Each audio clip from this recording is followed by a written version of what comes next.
Hey everyone, I recently just interviewed Canan about how they're using deep learning for podcast transcriptions and podcast content search at Zencastr. I thought this was a really interesting topic, and I want to quickly go through the different chapters in the podcast before discussing some further ideas I have about how to apply deep learning to podcast content, like the text content to search through, as well as ideas like generally looking at the Weaviate podcast and some ideas for developing this idea of interviewing people about how they're using the Weaviate vector search engine and bringing this functionality to different use cases like podcast transcription search.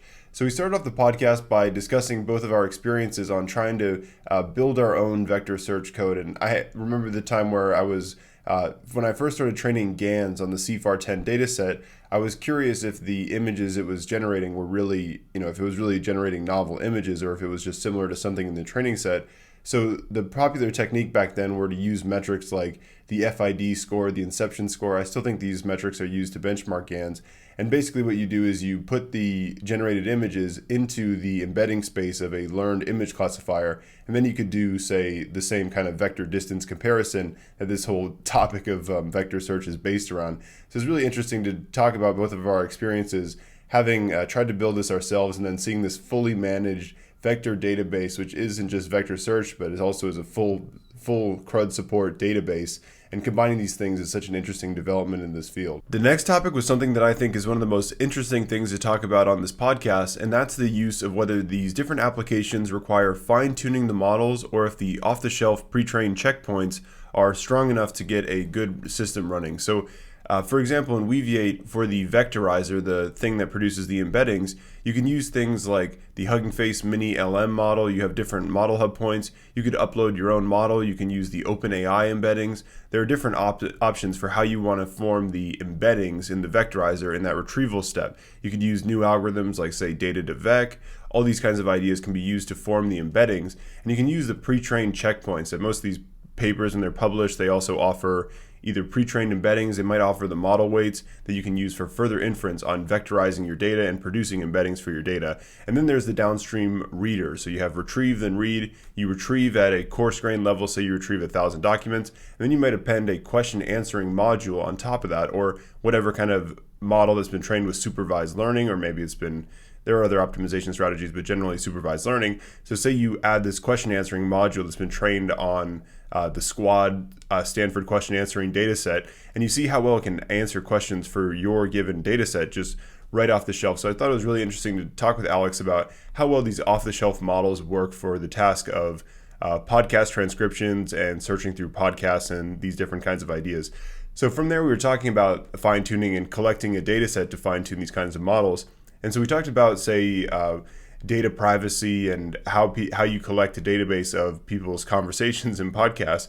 And we discussed this idea of, say, doing an internet scrape from, say, Reddit, and you get these forums where you kind of have these discussions, but the style of how people talk on a Reddit forum is different from a podcast conversation. So that slight style shift causes a problem with respect to how we have these speech-to-text models. So from there, we were talking about how to get data to train these podcast transcription and podcast search models, and we were discussing YouTube as a data source. It's very interesting to say, go to the internet and find one of these places where you can find a massive amount of data, but then there are interesting questions with respect to data copywriting and whether you can, say, publish these open source data sets and kind of claim that they're your own, even though you've taken them from YouTube, but you're the one who's curated them. These kind of ideas around say publishing and having open source sharing of data sets and open research and all these kinds of ideas.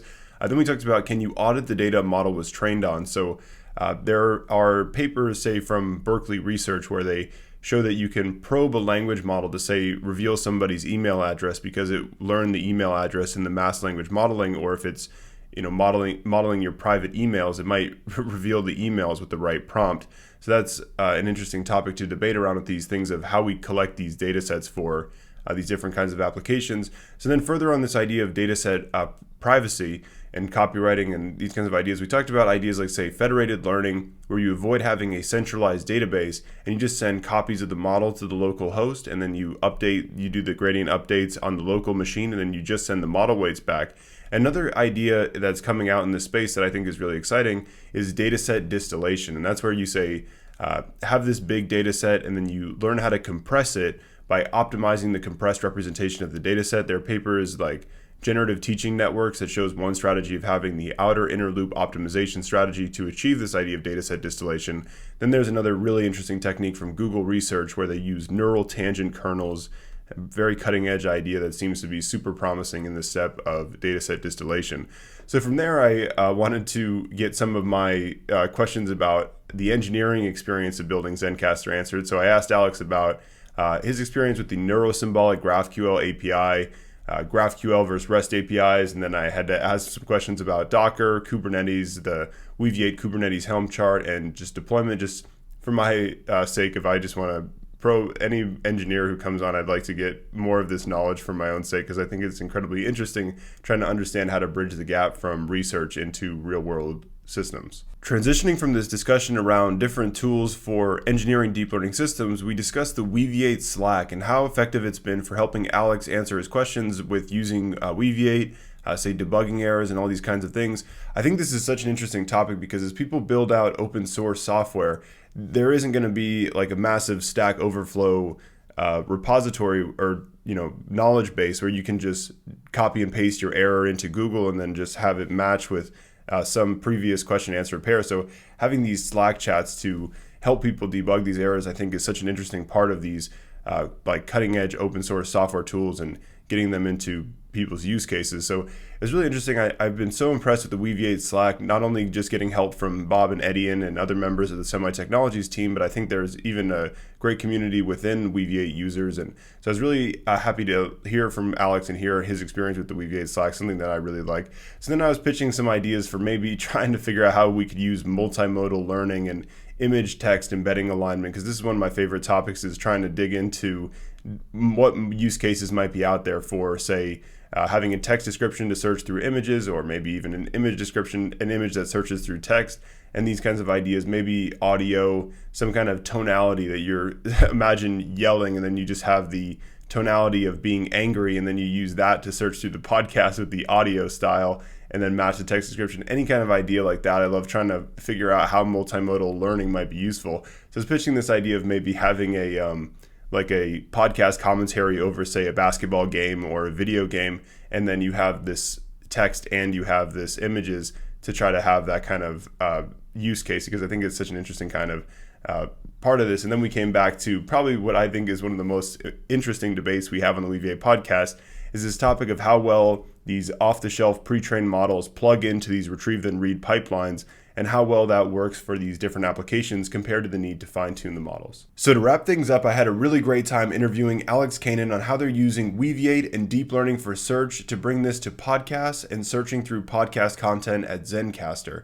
I think it's so interesting to say have semantic similarity between segments. You can imagine, say, querying Jan LeCun on the dark matter of intelligence as your text query to see which podcast discussed this, and you would find the Lex Fridman podcast, Machine Learning Street Talk, this kind of idea of having these text queries on different topics and then matching it with this massive data set of podcasts. As more and more people are developing podcasts, like, say, the Weaviate podcast, I think it's going to be more and more common for people to use podcasts in general because of the way it flexibly lets you create content compared to, say, doing a solo monologue where you just go through the latest thing that your company's working on. I think having that engaging kind of podcast content is going to be more and more popular. It helps unify companies to share what they're each working on, share how they can work together. So I think this building up a podcast generally is on the rise, and then having this search for different segments, I think, is so interesting. I think further, just the recommendation systems as being one of the the biggest downstream read tasks. You have retrieve and read, and you have kind of supervised learning on top of coarse-grained retrieval. I think recommendations for, say, collaborations between similar podcasts, as you say, put podcasts themselves into a semantic embedding space, or say, Lex Fridman podcast and Machine Learning Street Talk have more nearest neighbor similarity than, say, This Week in Machine Learning and AI, or one of these other great podcasts about machine learning. But having an embedding space for the podcast themselves, I think, could be really cool for recommendations between podcasters who might have something to talk about together. And then further, I think just extending this from podcasts between just 2 people or 3 people to, say, having entire meetings. So we're seeing a lot of these paper reading groups, say Keros and PyTorch, coding sessions, hackathons, say the Determined AI Lunch and Learn, where basically a bunch of people get together and you show them how to use the software, and then people can ask their questions in real time and have this community effect. But you could maybe have like a group where people take turns speaking, and then you collect this big transcription data set of the experience with reading these different papers or learning how to implement conditional GANs and Keras, and then you create these interesting data sets as well as say private meetings within organizations and just extracting the text from things like, you said you were going to do this, or this was what we had decided was the next step in our meeting, going from having the meeting to having like the text transcription and then the supervised learning on top of that to extract here are the most salient things from our meeting. So I think there are all sorts of interesting ideas with this idea of bringing deep learning search to podcast content. I was amazed by the video quality and the recording quality of Zencastr, and had a great time recording this podcast. So all in all, I'm now 6 episodes into making the Weaviate Podcast, and I've had so much fun doing this. I've been meeting so many interesting people and learning about really cool use cases of Weaviate, as well as different details of these retrieve and read pipelines from guests like Eddie and Bob and Malte Peach. So to just give a quick run through of the 6 episodes that I've done so far and of the Weaviate Podcast, if you're interested in it. The first episode was with Eddie and Dillacker, co-founder and CTO of Weaviate, discussing some different features of the Weaviate engine, like the horizontal scaling and the pre-filtering in the HNSW algorithm. This is such an interesting part of how you apply these symbolic filters to how you also have these vector indexes that make it so you don't brute force the nearest neighbor calculation with, say, a database that has millions or billions of vectors. So this was a really interesting talk about some of these engineering details behind what powers this vector search engine. Then Charles Pierce on searching through scientific papers at Kenius, such an interesting use of, say, graph embeddings, the PyTorch big graph embeddings, and how they can use this through citation networks to search for similar papers. I loved hearing about how Kenius plugs into, say, Google Docs and Microsoft Word to help you highlight snippets of your scientific article that you're writing and then go find citations in the literature. I know it's frustrating for me to try to, having just kind of started learning about, say, computer science in 2014, it can be tricky to catch up on the entire background of when I'm writing, say, a survey paper or something like that, and you don't want to leave out these citations. So I think tools like this are super important for helping new researchers who don't know the whole background of some topic. They can highlight what they're writing. So you highlighted this, and then went to the Google Docs plugin and say, find me some old citations that might work on this similar kind of semantic idea. And that kind of high-level abstraction of semantic idea is really what we're here for with this vector search. So it's such an interesting case of that. So then we had Bob Van Light covering many topics, the co-founder and CEO of Weaviate, knowledge graphs, how he came to be thinking about the semantic web, these kind of things like ontologies, the GraphQL API, and all sorts of cool things. Then we had Malte Peach discuss Haystack. Haystack is this, they have pipelines for retrieve and read. So it's really interesting to think about how you can use the Weaviate vector search database and then plug that into Haystack pipelines and have this kind of interaction between the two open source frameworks. Then we had Michael Wechner on bringing natural language processing advances to Slack chats with the Katie tool. So I love this. I love these ambitious ideas of trying to do these things like, say, I love this project Keras BERT, trying to model the Keras programming language similar to DeepMind's latest Alpha Code announcement, trying to see if these NLP models can do ambitious things like write code, answer code questions. And this idea of bringing NLP to Slack chats, I think will have such a massive impact if it's created. And this was such a great conversation covering so many different topics, from thinking fast and slow to cellular automata to question style and robustness in questions, multimodal learning. We really discuss all sorts of different things related to search. And I think this is such a cool application of bringing these advances